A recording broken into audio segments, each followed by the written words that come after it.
Hey guys, it's Sam, and I'm coming from you with my webcam instead of my camera because I'm too lazy to set it up. Anyway, you guys voted on Patreon for what my next video should be, and you decided an art challenge. It kind of worked out because I was sort of kind of gonna be doing this anyway, so yes. As the title and thumbnail would suggest, I'm going to be drawing tiny artwork. Alright, so this first painting, which, by the way, apologies for forgetting to hit that record button early on. Don't worry, it was just a gradient. Very simple thing to do in watercolor. So this first one, as suggested by Twitch chat, was 3 by 3 inches, which, by the way, I did these all live on Twitch, so I took various suggestions for all of these, which I'll explain as we go on. And for this one, I just considered it a warm-up, but I don't know, I was kind of happy with how it came out anyway. Just kind of a sunset, watery lake scene. a fairly simple painting, and I actually really liked doing it. It was a lot of fun, and this was probably my smallest watercolor painting I've ever done. I'm trying to think back now. Yeah, I'm pretty sure this was up. Well, I mean, I end up beating it as this video goes on, as they get progressively smaller. But yeah, at the time, this was my smallest watercolor painting, which was 3 by 3 inches, and off the top of my head, I can't remember how many centimeters that is, so I'll put that on screen.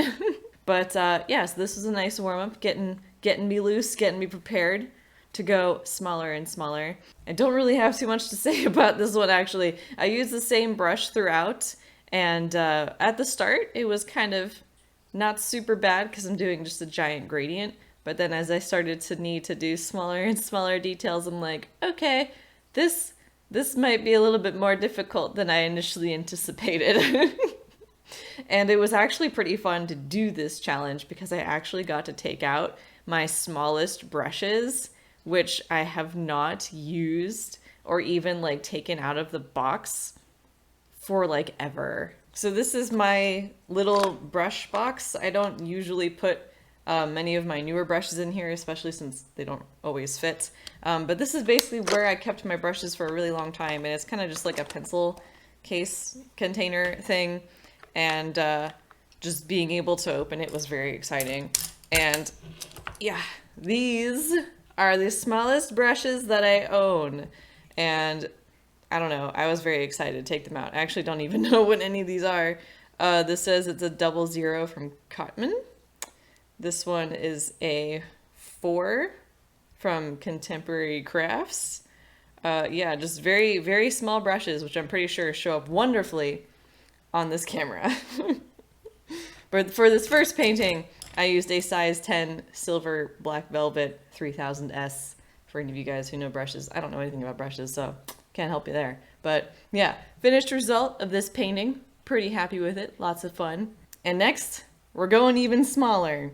I didn't end up using this brush because for galaxy paintings, which was, again, suggested by Twitch chat, both the size, which is 2.5 by 2.5 inches, and what I should paint, a galaxy, and the colors, purple and green. So thank you guys for that.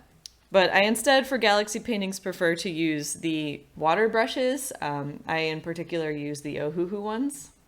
Just these fellas, which they're now pretty used, so they're a little dirty, and this one somehow got paint stained. I don't really know how that happened, but I have a red one now. Does this show up? Can you guys see that? You probably can't see that. Just use your imagination, I guess, because I have top-notch technology. I also think I forgot to mention what paper I'm using. This particular paper is the Canson XL watercolor paper, so my bad. Anyway, so use water brushes for galaxy paintings. That's just because I like making them like really wet and like soaked, because I feel like that kind of helps with transitions and blending and stuff, and just making things look a little bit smoother. I feel like I have an easier time doing that with the just water brush. It doesn't have to be Ohuhu in particular. And then, of course, adding the white, my favorite part, because then it looks good. Before, it just looks like trash. Once you add the white dots, it's beautiful. So this next one, again, suggested by Twitch chat. This is 1.5 by 1.5 inches, and it's a diamond. I kind of struggled with that. I've never drawn a diamond before. I don't really do gemstone stuff, so this was kind of a first for me.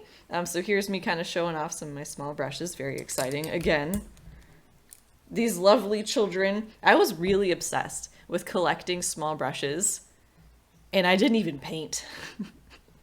Like this was back in the day, like in high school, I think, probably even before that. I started collecting these tiny brushes. Why? I mean, it's useful now, but like, why? I was just like, I need to get tiny brushes to do like all these details. And nowadays I can't get a big enough brush. Like, none of the brushes I own are big enough. Now I have a big brush obsession. I don't know what's going on here, but anyway, it worked out for these tiny paintings for me to have these tiny brushes. So going in with this diamond, I went in with this one, I think, yeah, that's a 4. It's kind of coming apart. It's a really cheapo brush. The Contemporary Crafts 74 flat, made in China. Meh. Anyway, it kind of like, I don't know if it was the brush, if it was the paper, some sort of combination, but the paper like really tore when I was painting in the background for the diamond. I thought it would help. Don't take my advice because I've never done this before, but I thought it would help to draw in the background first for this diamond to kind of help me sort of make it look like it's more like a diamond. And kind of help me get started on where I'm going and what I'm doing. And I had a reference, and for the most part, I was just kind of making stuff up. So I painted a diamond.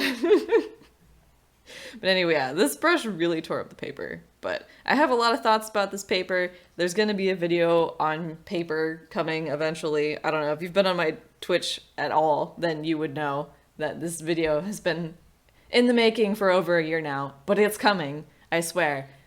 This video will be here at some point. Anyway, so I kind of went in with some blues, some grays, a little bit of like a tannish brown, and I think it came out okay for my first diamond. I think adding in like that background really makes it pop a lot more. I was trying to get like that oomph, like that punch. I don't think I managed to get it, but I think it gave me some ideas if I were to do this again in the future. I think I'd have an easier time. But yeah, definitely commendable, and like props to people who do gemstone stuff, because this is hard.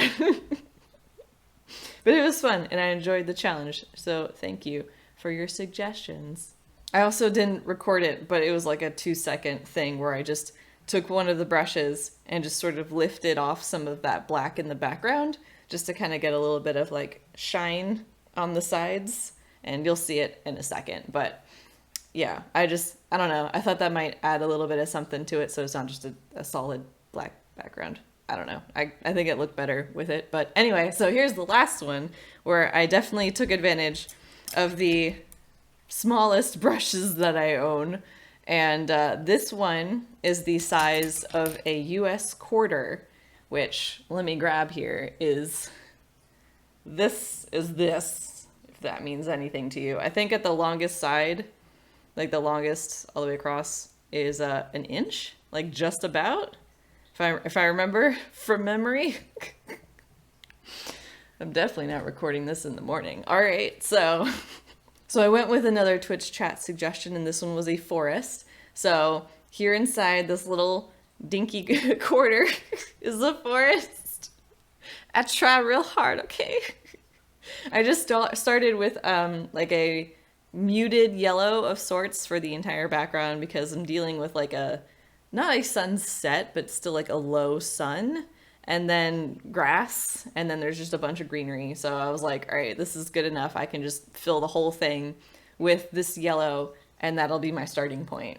And I really do like this touch of blue that I added. I feel like I probably should have included a little bit more in the grass just to kind of balance it, but just that little bit of blue, I don't know, I really like it there.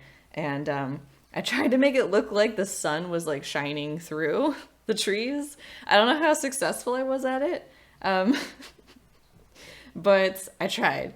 And I don't know, I think this one's probably my favorite. I think it's just really cute, and it just goes so fast. Like, I've done ACOs before, or ATCs, however you want to call it.